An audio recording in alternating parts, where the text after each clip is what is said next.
ప్రస్తుతం మనతో పాటు ఉన్నారు వైసీపీ అధికార ప్రతినిధి కారుమూరి వెంకటరెడ్డి. నమస్తే అండి వెంకటరెడ్డి గారు.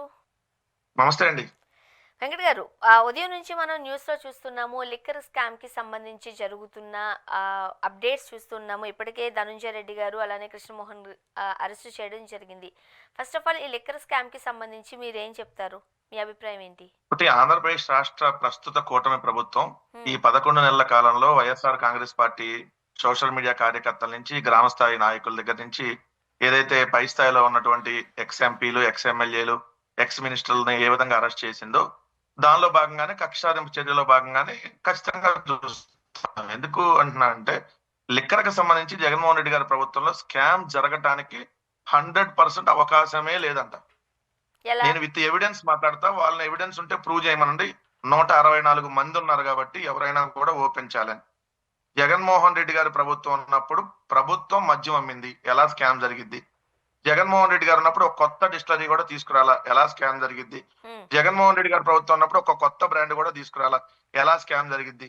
జగన్మోహన్ రెడ్డి గారు ఉన్నప్పుడు చంద్రబాబు నాయుడు గారు ఉన్న ప్రభుత్వం కంటే 36,000 కోట్ల అదనంగా ఆదాయం వచ్చింది, ఎలా స్కామ్ జరిగిద్ది?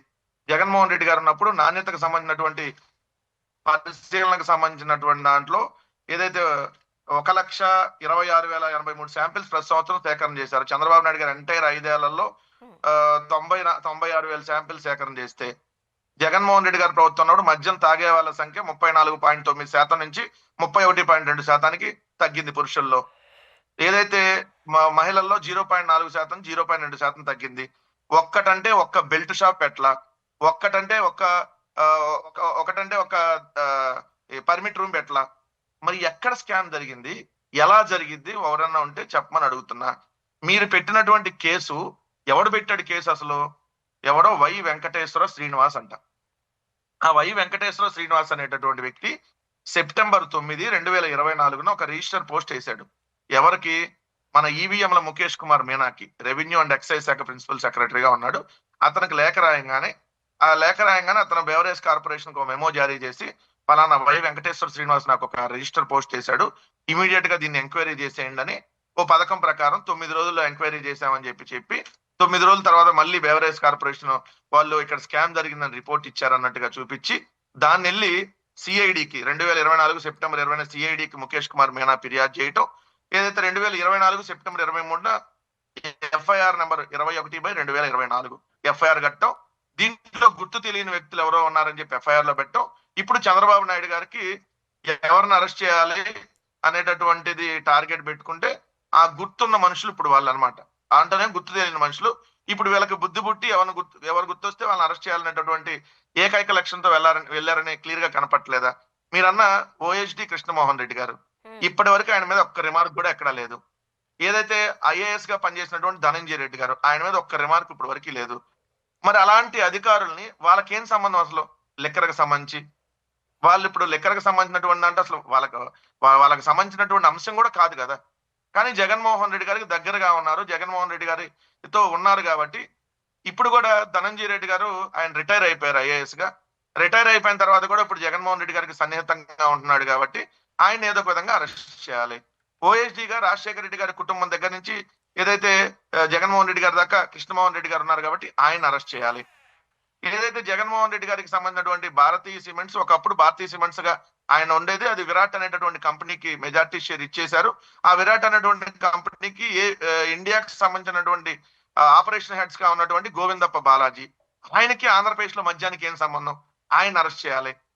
లేదు, వాళ్ళకి బుద్ధి ఎవరి మీద పుడితే వాళ్ళ మీద. రేపు పొద్దున స్వర్ణ గారు ఉన్నారని ఎవరన్నా మీ మీద కక్ష ఉంటే, మిమ్మల్ని నా మీద కక్ష ఉంటే నన్ను కూడా దాంట్లో పెట్టి గుర్తు తెలియని వ్యక్తులు మీరు నేను కూడా వచ్చిన ఆశ్చర్యం ఉండదు. ఇది క్లియర్ గా అడుగుతున్నా, మీ హయాంలో కదా లిక్కర్ స్కామ్ జరిగింది. చంద్రబాబు నాయుడు గారు ముఖ్యమంత్రి ఉన్నప్పుడు కదా బార్ల ప్రివిలేజ్ ఫీజుని, బార్ల లైసెన్స్లకు సంబంధించిన ప్రివిలేజ్ ఫీజుని, మద్యం దానికి సంబంధించినటువంటి ప్రివిలేజ్ ఫీజుని అమాంతం తగ్గించేయటం వల్ల ప్రభుత్వానికి ఆదాయం కోల్పోయింది. మీరున్నప్పుడు చంద్రబాబు నాయుడు గారి ప్రభుత్వం మొత్తం 14 డిస్టిలరీలు వచ్చినాయి. ఎంటైర్ ఆంధ్రప్రదేశ్ లో 20 డిస్టిలరీలు ఉంటే చంద్రబాబు నాయుడు గారు ముఖ్యమంత్రిగా ఉన్నప్పుడే 14 డిస్టిలరీని తీసుకొని వచ్చారు. ఒకటి మీ పార్టీలో ఉన్నటువంటి ఎమ్మెల్యేగా ఎంపీగా ఉన్నటువంటి పుట్టా సుధాకర్ యాదవ్ వాళ్ళకి సంబంధించినటువంటి ఒక డిస్టిలరీ ఉంది. ఏదైతే అయ్యన్న పాత్రుడికి సంబంధించినటువంటి ఒక డిస్టిలరీ ఉంది. ఈ ఎస్పీ వైరెడ్డి మీ పార్టీకి సంబంధించినటువంటి వ్యక్తికి సంబంధించి ఇంకో డిస్టిలరీ ఉంది. ఈ డిస్టిలరీ అన్ని మీ పార్టీకి సంబంధించినటువంటి వ్యక్తులే కదా. మరి మీ హయాంలో జరిగిన దాన్ని కప్పిపుచ్చుకొని ఉల్టా మా మీద వేసి ప్రజలను డైవర్ట్ చేసేటటువంటి కార్యక్రమం ఏంటి? ఆల్రెడీ చంద్రబాబు నాయుడు గారు మద్యానికి సంబంధించినటువంటి కేసులో A3గా ఉన్నాడు ఆల్రెడీ. హ్మ్. 2015-19 మధ్య ఆయన చేసినటువంటి మద్యం కుంభకోణానికి సంబంధించి సిఐడిలో A3గా ఆల్రెడీ ఉన్నాడు. ఈ రోజు చంద్రబాబు నాయుడు A3 మద్యం కేసు. ఆయన ఇంకోళ్ళ మీద మద్యం కేసు పెట్టి లోపలేయాలని ప్రయత్నిస్తుంటే ఇది కక్ష సాధింపు కాక ఏమవుతుంది? నేను అడుగుతున్నా, ఎవిడెన్స్ ఏంటి? వెంకటరెడ్డి గారు, లిక్కర్ స్కామ్ కి సంబంధించి మనం చూస్తున్నాం ఎంత దుమారం రేగుతుందో. మీరు వచ్చి అసలు స్కామే జరగలేదు అంటున్నారు, స్కామ్ కి వైసీపీకి సంబంధమే లేదు అంటున్నారు, టీడీపీ ప్రభుత్వం హయాంలోనే లిక్కర్ కి సంబంధించిన ఇష్యూస్ అన్ని నడిచాయి అంటున్నారు. మరి ఎఫ్ఐఆర్ లో ఏముందంటారు మీరు? ఇన్వెస్టిగేషన్ చేస్తున్న అధికారులు లేకపోతే ఏదైతే ఎఫ్ఐఆర్ పెట్టిన దగ్గర ఎక్కడ తప్పు జరిగిందని మీరు అనుకుంటున్నారు? వేగ్గా లేదు అంటే సరిపోదు కదా. నో వేగ్గా అని అంటాం కాదు, నేను అంటాం కాదండి, డైరెక్ట్ సుప్రీంకోర్టే అంది. సుప్రీంకోర్టే మీరు ఉద్దేశపూర్వకంగా, మీరు ఈ రోజు పత్రికలు చూడండి, ఉద్దేశపూర్వకంగా ఒక రాజకీయ ఉద్దేశపూర్వకంగా ఈ కేసు పెట్టినట్టుగా అనిపిస్తా ఉంది. దీనికి సంబంధించి అసలు మీ దగ్గర ఉన్నటువంటి ఎవిడెన్స్ ఏంటని అడిగింది. ఇప్పుడు జగన్మోహన్ రెడ్డి గారి ప్రభుత్వం ఉన్నప్పుడు నిజంగా లిక్కర్ వల్ల ఆదాయం ప్రభుత్వానికి ఏమైనా తగ్గి ఉండుంటే, ఇదిగో పలానా వాళ్ళకి లాభం చేకూరింది అందుకని ప్రభుత్వానికి ఆదాయం తగ్గింది కాబట్టి ఇదిగో ఇక్కడ స్కామ్ జరిగిందని వాళ్ళు చెప్తే దానికి సంబంధించి మనం మాట్లాడవచ్చు. ప్రభుత్వానికి అమాంతం ఆదాయం పెరిగింది, తాగే వాళ్ళ సంఖ్య తగ్గించింది ప్రభుత్వం, తాగే వాళ్ళు తగ్గారు, సేల్స్ తగ్గినాయి, బట్ ప్రభుత్వ ఆదాయం మాత్రం ప్రభుత్వ ఆదాయం మాత్రం 36,000 కోట్లు పెరిగింది. మరి 36,000 కోట్లు పెరిగినప్పుడు స్కామ్ ఎలా జరుగుతుంది? రెండు, మేమేమన్నా పనికి మాలినటువంటి పిచ్చి బ్రాండ్లు మేమన్నా తీసుకొని వచ్చామా? ఇప్పుడు చంద్రబాబు నాయుడు గారి ప్రభుత్వంలో జోన్స్ చూడండి, ఇక్కడ మీకు డిస్ప్లే కనపడుతుంది, బెంగళూరు బ్రాందీ. ఇది బెంగళూరులో ఉండదు, ఆంధ్రప్రదేశ్ లో చంద్రబాబు నాయుడు గారు తెచ్చిన కొత్త ఏదైతే బ్రాందీ కంపెనీ, 99 రూపాయలు ఇది. దీని తర్వాత ఇది చూడండి, ఇంకోటి సుమో విస్కీ, టాటా సుమో కాదండి, చంద్రబాబు నాయుడు గారు తెచ్చిన 99 రూపాయల చీప్ లిక్కరు. ఇది ఒక పిచ్చి మందు, చంద్రబాబు నాయుడు గారు వచ్చినప్పుడు ఇప్పుడు తెచ్చారు. అదే విధంగా ఇక్కడ చూస్తే మీకు బెంగళూరు ఇది short whisky, Sumo whisky, short whisky. ఇక్కడ చూడండి, ఇది కేరళ మాల్టెడ్ విస్కీ, కేరళలో ఉండదు, ఇండియాలో ఎక్కడ ఉండదు, ఓన్లీ ఆంధ్రప్రదేశ్ లో ఉంటది. అలా విధంగా చూస్తే మీకు బెంగళూరు ఇందాక మనం బెంగళూరుకు సంబంధించినటువంటి బ్రాందీ చూసాం, బెంగళూరుకు సంబంధించినటువంటి విస్కీ.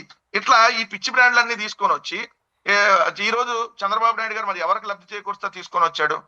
నేను క్లియర్ గా ఓపెన్ ఛాలెంజ్ టు ఈ కూటమి ప్రభుత్వం, మీరు నిజంగా మీకు దమ్ము ధైర్యం ఉంటే విత్ ఎవిడెన్స్ ఇదిగో మా దగ్గర ఇదని చూపించండి, దాని మీద మేము సమాధానం చెప్పడానికి సిద్ధంగా ఉన్నాం.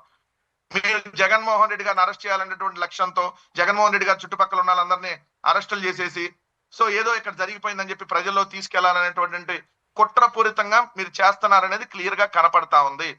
మా ప్రభుత్వంలో లిక్కర్కు సంబంధించి ఒక కొత్త బ్రాండ్ తీసుకురాలేదు, ఒక కొత్త డిస్టిలరీ తీసుకురాలేదు, ఒక బెల్ట్ షాపు లేదు, ఒక పర్మిట్ రూము లేదు. ప్రభుత్వమే నాణ్యమైనటువంటి మద్యాన్ని ప్రభుత్వమే ఏదైతే లిమిటెడ్ గా ప్రజలకు అందించింది.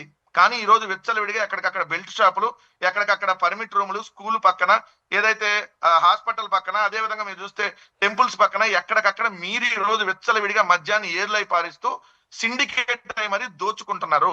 సో స్కామ్ జరిగింది అంటే కేవలం చంద్రబాబు నాయుడు గారు ఈ లిక్కర్ డాన్ గా ఉండి ఆయన హయాంలో జరగాలి తప్ప మా ప్రభుత్వ హయాంలో జరగలేదు. మేము న్యాయస్థానాల పరంగా ఖచ్చితంగా వీళ్ళు పెట్టినటువంటి తప్పుడు కేసుని న్యాయస్థానాల్లోనే మేము ఖచ్చితంగా పోరాడతాం. ఎక్కడా కూడా దీని గురించి ఆలోచించేటటువంటిది లేదు. వీళ్ళు ఎన్ని రకాల కేసులు పెట్టుకున్నా ఎవడు